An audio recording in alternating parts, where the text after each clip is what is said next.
Okay, so I should confess that this is only part one of two phases in the whole. Wait. I'm going to get rid of this top one first before I start talking. Okay. Yeah, sure. So I should confess that this is only part one of the two phases in the whole research process. So I suppose you'll have to attend the second annual symposium to get the whole story. So my presentation today covers the work I'll be doing over the summer in Peru. Briefly put, I will be looking at the prevalence of spinal degenerative joint disease among Moche skeletons and how this data can add to or modify what we know about social stratification in this prehistoric society. Now the setting of our story is in Peru, specifically pre-Columbian Peru from the 2nd to 9th centuries AD. We can zoom in on the north coast, where during this time the many river valleys that drain from the Andes to the Pacific Ocean were home to society known as the Moche or Mochica. The Moche are well known for their unique art style, which embedded itself in their craft production and religious iconography. The terms warfare, human sacrifice, ceramics, metallurgy, architecture have been synonymous with Moche. An extremely important aspect of this culture is their social stratification. The presence of a ruling elite was necessary in order to mobilize the required workforce for the massive irrigation networks, urban developments, and mass production of crafts. There appears to be at least three social classes well stratified in the Moche social pyramid. So at the bottom you have the lower class, and then a middle artisan class, and then a ruling elite. Now the north coast is lined with valleys and river drainages, majority of which were ruled by the Moche, but I want to focus on one specific valley, the Hecatepeke Valley. Yes, it's a tongue twister. This valley seems to have been the last stronghold of the Moche society before their eventual demise in 800 AD. The site I will be collecting data from is called San Jose de Moro, right up there in the corner. And San Jose de Moro served as a ceremonial center and cemetery center of the valley, where citizens from all across the valley came to celebrate, drink copious amounts of beer, and bury their dead. Now the San Jose de Moro archaeology project began in 1991 with a long-term excavation plan to study the cultural superposition and funerary practice at the site.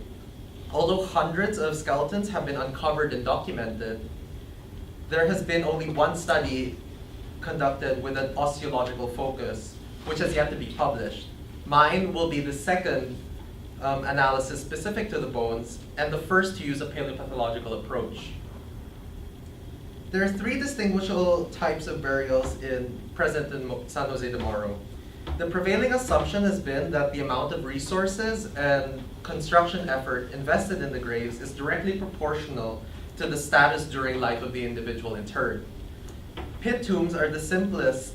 They consist of long, very superficial graves with minimal grave offerings, if any. And these individuals likely represent lower class commoners. Boot-shaped tombs are more complex in their structure versus simple pits, and the amount of grave goods are usually more numerous. The tomb gets its name from its shape and cross-section, and these tombs have an access shaft which leads to a lateral chamber where the individual and its offerings were interred. This burial type has only been described in the Hecatepeke Valley, at San Jose de Moro, and another site at Pacatnamu. These burials likely correspond to an artisan middle class and those with some influence. The last type is the most complex method of interment at San Jose de Moro. Chamber tombs are quadrangular structures made of adobe bricks and roofed with algarabo beams, these wooden beams. These chambers were filled with numerous fine ceramic vessels, yamas, ear spools, and ceremonial copper knives. As you can see from the pictures, multiple individuals usually occupy the chamber. Some contain a principal figure surrounded by human sacrifices and retainers. These were reserved for members of the highest echelons of Moche society. Now, how can this information aid in furthering our understanding of the Moche? The bulk of my work at the site will take advantage of the human skeletons themselves. I'll be using the spine, or rather the health of the spine, as a measure of the quality of life that the individual had endured. This can be done by identifying and scoring joint lesions associated with spinal degenerative joint disease or osteoarthritis. These include eburnation, porosity, joint surface lipping, Schmorl's nodes, osteophytes, and sclerotic new bone formation. And at the bottom there is ossification of the ligaments. So every single vertebra will be examined and scored for these indicators at every point of articulation. If you haven't already guessed, this is quite a task, but by comparing the severity and of pathology in these spines, we can infer the difference in the quality I'm losing my breath.